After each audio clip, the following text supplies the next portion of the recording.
12 soldats condamnés à mort pour mutinerie par la cour martiale du Nigeria. Ils sont accusés d'avoir tiré sur leur officier de commandement à Maiduguri, dans le nord-est du pays.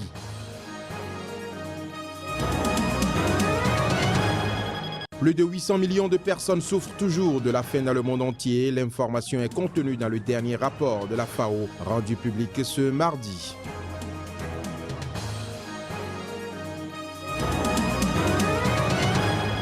En page magazine, nous irons à la découverte de l'algue rouge au Maroc. Face à la menace de disparition de ce thor rouge de plus en plus convoité, les autorités ont pris des mesures drastiques. Le plaisir est toujours renouvelé de vous retrouver sur Sika. Mesdames et messieurs, bonjour. Nous démarrons ce journal par la Centrafrique. En dépit de la situation sécuritaire précaire dans le pays, les élèves candidats aux épreuves du baccalauréat ont finalement regagné les salles de composition. Depuis ce lundi, ils planchent au niveau de la plupart des villes du pays, dont celles sous le contrôle des ex-Séléka. Le constat à travers ce reportage. Ils sont quelques 5800 élèves centrafricains, dont 800 de l'enseignement technique à aller à l'assaut du diplôme du baccalauréat. Le diplôme devant leur ouvrir les portes de l'enseignement supérieur. Plusieurs fois reporté, l'effectivité de cet examen est pour les candidats un soulagement. On traverse des moments difficiles, des conflits on aura des conflits entre musulmans et chrétiens dans notre pays. Mais le problème, c'est qu'on essaie d'oublier. On sait que tout le monde a traversé des moments difficiles concernant ce sujet, mais le mieux d'oublier tout ça là et de se prendre conscience pour notre avenir, parce qu'on ne peut pas se progresser dans cette manière de jalousie ou de la vengeance. Donc le mieux d'oublier tout ça. Oublier tout ça et donc tourner la page.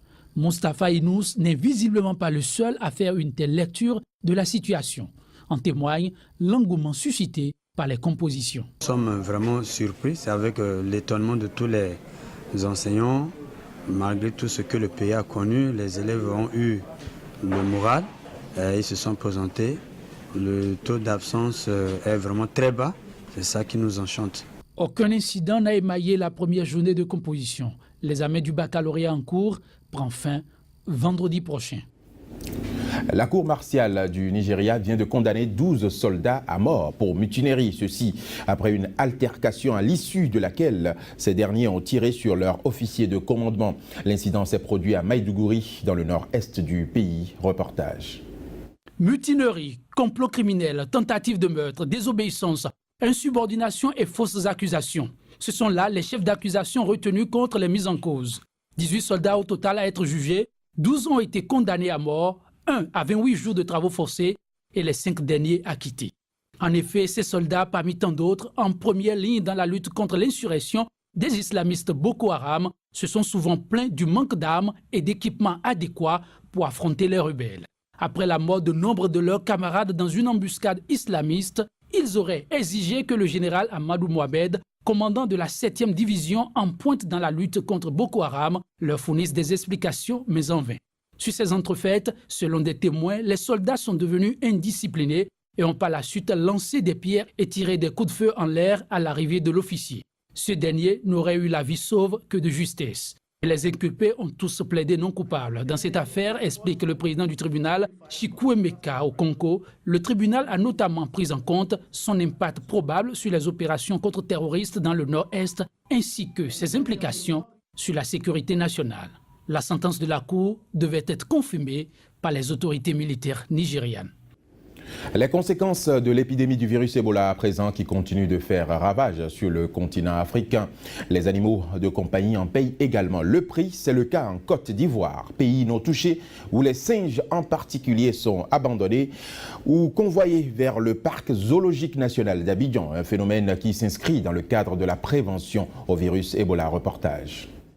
Les cages peintes en vert sont remplies d'animaux, mais interdites aux visiteurs. Depuis des semaines, l'espace de quarantaine du zoo d'Abidjan affiche complet de nouveaux particuliers abandonnant leurs singes de crainte d'attraper le virus d'Ebola, pourtant absent en Côte d'Ivoire. Ils sont 5 à gesticuler dans un brouhaha heureux. Aucun n'a le virus, affirme l'encadrement. Mais l'isolement est d'usage pour éviter toute contamination infra-animale éventuelle. Julie, chimpanzé de 2 ans, gambade en quête de caresses. Charlotte, babouin roux, bondit frénétiquement. Loulou, pétoriste gris au ventre et nez blanc, demeure assise stoïque sur un bâton. 2 autres mâles, à qui on n'a pour l'instant pas donné de nom, sautillent inlassablement. Le plus jeune, un petit singe roux, qui doit mesurer une trentaine de centimètres et arriver début septembre au zoo. Son cas est emblématique de la psychose provoquée par Ebola en Côte d'Ivoire, un virus qui a fait chez les voisins libériens et guinéens près de 1800 morts. Charlotte, elle, a été abandonnée en pleine rue par son propriétaire. Averti par des passants, le docteur Soro s'est rapidement rendu sur place, retrouvant le babouin acculé par des habitants affolés, munis de pierres et de bâtons, qui voulaient le tuer, raconte-t-il. 3 semaines plus tard, la femelle de 3 ans se porte mieux. Les visiteurs... Il y a certains animaux qui ont été relâchés au niveau des quartiers et on vient nous solliciter parce que tous ceux qui passent, les riverains, cherchent à tuer ces animaux-là. Et ceux en général qui nous alertent, c'est les personnes qui ont l'amour pour les animaux. Donc ils viennent nous contacter pour voir est-ce qu'il n'est pas possible qu'on puisse recueillir ces animaux afin de les sauver. Il y a certaines personnes également qui viennent nous contacter à cause de la menace de la fièvre à virus Ebola, puisqu'on leur a demandé de ne plus manipuler les animaux. Donc ils préfèrent se débarrasser en quelque sorte, si on peut le dire ainsi, de leurs animaux. Ce qui n'est pas normal de garder un animal sauvage chez lui à la maison, parce que vous ne savez pas quel est son comportement, quel type de maladie qu'il a. Mais je vous assure que si c'était le cas, que les gens se débarrassaient en quantité, comme on dit industrielle, donc en grande quantité, un grand nombre donc, de ces animaux, ça pourrait être un problème très très sérieux. Donc il faut qu'on y réfléchisse déjà et prendre d'autres dispositions que la quarantaine du zoo. On en profite, même si la fréquentation du zoo diminue, par crainte que tout animal sauvage ne véhicule l'épidémie, le virus étant vif. Et puis parlant toujours du virus Ebola, précisons que le président américain Barack Obama doit se rendre dans les centres de contrôle et de prévention des maladies CDC à Atlanta, dans la Géorgie du Sud, pour faire le point sur le virus Ebola et l'aide américaine à apporter aux pays touchés en Afrique. Précisons également que le président américain a déjà annoncé l'envoi de 3000 militaires américains qui seront notamment déployés au Libéria, pays le plus touché par le virus. Et parlant toujours du virus Ebola, à Brazzaville, au Congo, des experts ministériels et partenaires sanitaires de la communauté économique monétaire de l'Afrique centrale, CEMAC, sont réunis pour décider d'un plan de riposte contre l'épidémie, un plan de riposte concerté qui sévit, un plan de riposte concerté contre cette épidémie qui sévit actuellement à leurs frontières. Nous aurons plus de détails sur ces éléments dans la journée. En France, à présent, Manuel Valls était face aux députés de l'Assemblée nationale française ce mardi pour présenter les grandes lignes de sa nouvelle politique générale orientée vers le libéralisme. À l'issue de sa déclaration, Manuel Valls a certes obtenu le vote de confiance de l'Assemblée nationale par 269 voix contre 244. Mais cette majorité est nettement plus faible que celle accordée en avril au Premier ministre Valls. Je serai à la hauteur de cette confiance, a réagi Manuel Valls, qui a essuyé, selon une source parlementaire, l'abstention de 31 députés frondeurs de son parti opposés au virage libéral de sa politique. Je vous propose ici de suivre respectivement un extrait de l'intervention du Premier ministre et la réplique du chef de file des députés UMP, Christian Jacob, qui a annoncé à Manuel Valls que ses jours étaient comptés pour gouverner la France et qu'il était usé jusqu'à la corde, comme le président François Hollande. Suivez plutôt.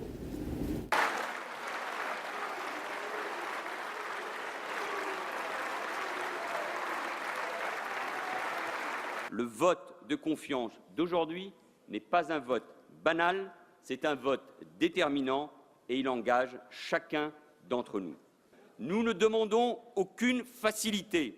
La France décide, elle seule, de ce qu'elle doit faire. Mais l'accord entre nos deux pays est indispensable pour relancer la croissance et redonner au projet européen sa véritable ambition. L'Allemagne doit assumer pleinement ses responsabilités. Notre responsabilité commune, celle de la France et de l'Allemagne, est donc historique. Il faut vous rendre à l'évidence, Monsieur le Premier ministre. Vous êtes aujourd'hui politiquement dans la situation d'un président de conseil sous la 4e. Vous êtes dans la situation d'un chef de gouvernement qui sait qu'il pourra être mis en minorité à tout moment lors de la session budgétaire. Oui, Monsieur le Premier ministre, je vous l'ai déjà dit, vos jours sont comptés. Dès votre renomination fin août, on a compris que vous étiez cerné. 147 jours. Pas un jour de plus. 147 jours, c'est beaucoup moins que le temps passé à Matignon par Jean-Marc Ayrault, que vous avez tout fait pour remplacer et pour écarter de ses responsabilités. L'Ukraine et l'Union européenne ont ratifié ce mardi un accord historique d'association, ceci en concrétisant l'éloignement du giron de la Russie de cette ancienne république soviétique en proie à une rébellion séparatiste pro-russe. Reportage. Petro Poroshenko affiche le sourire et pour cause, l'Ukraine et l'Union européenne ont ratifié à l'unanimité ce mardi un accord historique d'association. Un accord qui concrétise l'éloignement de Kiev du giron de la Russie.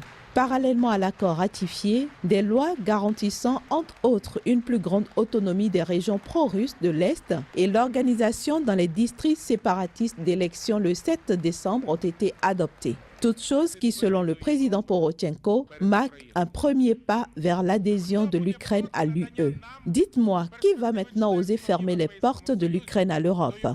Qui sera opposé à la perspective d'adhésion à l'Union européenne vers laquelle nous faisons aujourd'hui un premier pas déterminant, a-t-il questionné. Sur le terrain à Donetsk, l'accord ratifié est également accueilli avec soulagement. C'est très difficile d'être indépendant, mais je pense que nous devons aller dans cette direction, estime cet homme. Je soutiens l'unité de l'Ukraine. Je suis contre toutes sortes de divisions. J'ai grandi dans ce pays. C'est mon pays, ajoute celui-ci. Du côté de la Russie, le nouvel accord est par contre vu d'un très mauvais œil. Moscou annonce d'ailleurs que son dispositif militaire sera renforcé dans la zone de la Crimée, péninsule ukrainienne annexée en mars par la Russie. La faim a reculé dans le monde entier où 100 millions de personnes ont été sauvées de ce fléau depuis 10 ans. Mais selon le dernier rapport de la FAO, le Fonds des Nations Unies pour l'alimentation et l'agriculture présenté ce mardi, plus de 80 millions de personnes en souffrent toujours.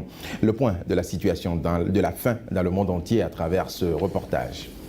Le monde entier compte aujourd'hui environ 805 millions de personnes souffrant de la faim, soit 100 millions de moins qu'il y a 10 ans et 209 millions de moins il y a 20 ans, a précisé dans son rapport paru ce mardi l'Organisation pour l'alimentation et l'agriculture. Cette amélioration, en dépit de fortes disparités régionales, devrait permettre d'atteindre les objectifs du millénaire fixés par les Nations Unies en 2000 et qui prévoit de diminuer de moitié d'ici à 2015 la proportion de personnes souffrant de la faim dans les pays en développement, a précisé la FAO dans son rapport annuel sur la faim dans le monde. En revanche, les objectifs plus ambitieux fixés par le sommet sur l'alimentation mondiale en 1996 à Rome, devant permettre de réduire de moitié le nombre de personnes sous-alimentées dans les pays en développement, également d'ici à 2015, ne seront probablement pas atteints, relève l'organisation. Globalement, la faim a toutefois reculé dans le monde. Le pourcentage de personnes en état de sous-alimentation est ainsi passé au cours de la dernière décennie de 18,7% à 11,3% de la population mondiale. C'est encore plus flagrant dans les pays en développement où cette proportion est passée de 23,4% à 13,5%.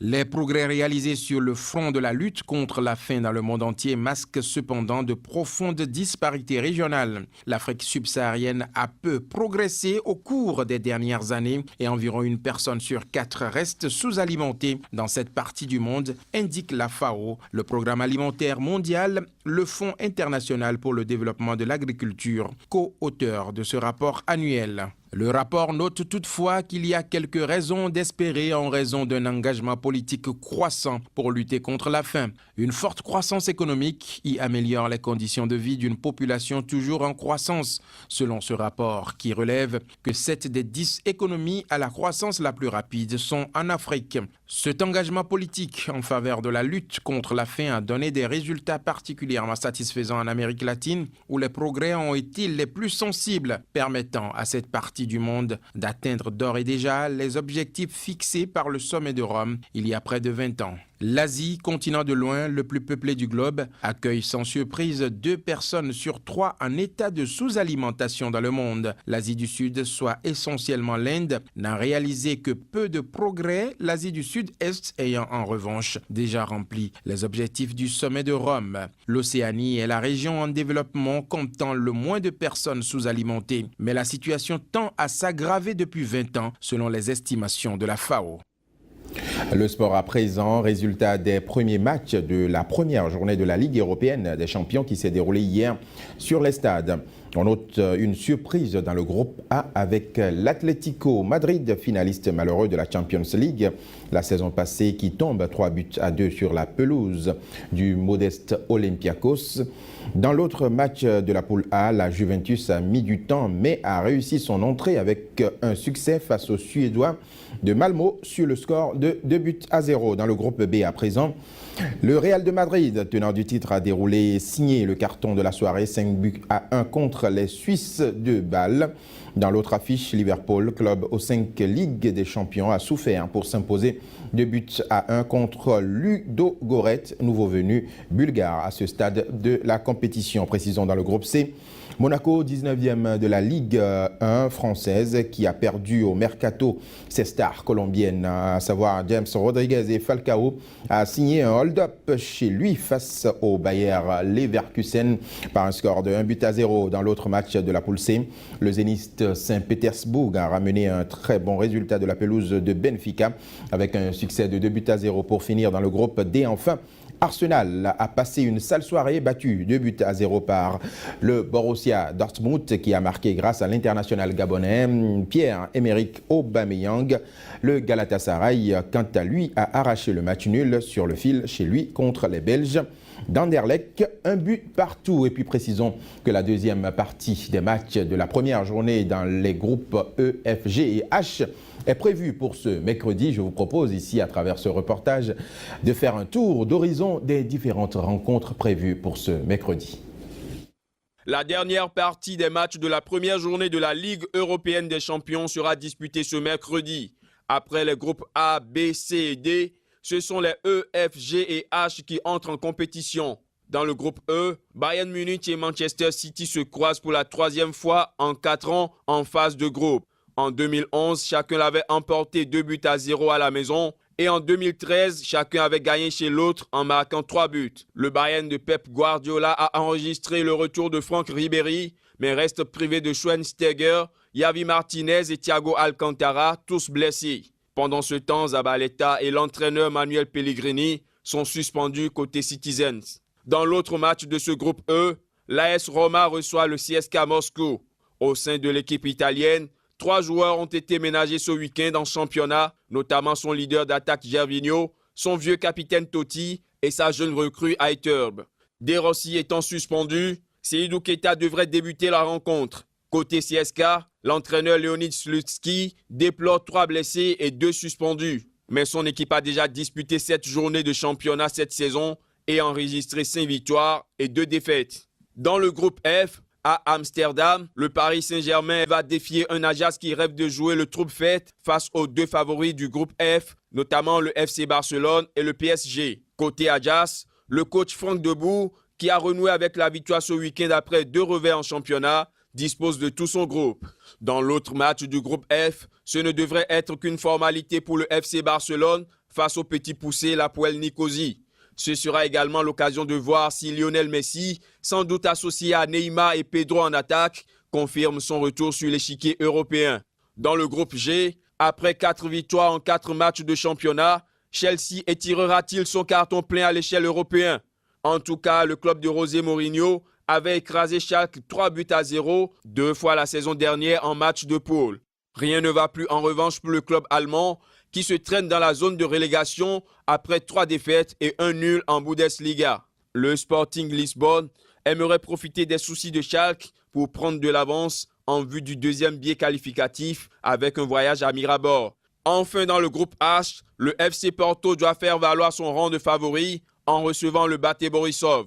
Le club portugais a fléchi ce week-end en championnat avec un nul qui suivait 5 victoires toutes compétitions confondues. La formation bélarusse, pour sa part, dont le championnat a débuté en mars, n'a connu que 2 revers en 29 matchs, toutes compétitions confondues. Dans ce même groupe assez homogène, l'Athletic Bilbao reçoit le Shakhtar Donetsk qui n'a signé que des succès en championnat, 6 au total malgré les événements qui secouent l'Ukraine et l'obligent à disputer ses matchs à domicile à Lviv, dans l'ouest du pays.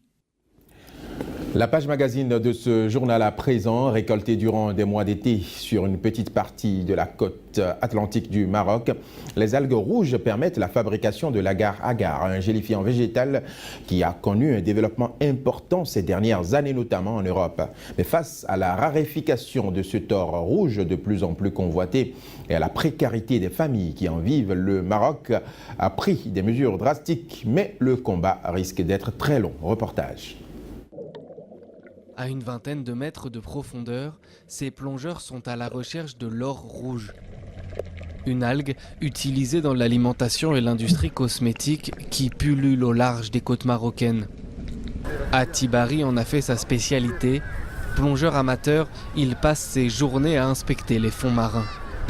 Au début de l'année, on peut pêcher jusqu'à 500 kg d'algues par jour et à la fin de l'année, on ne dépasse pas 200 ou 300 kg. Les algues sont de plus en plus rares. L'algue rouge permet de fabriquer de l'agar, une gélatine végétale. Le kilo est vendu 30 centimes d'euros, un prix fixé par le gouvernement.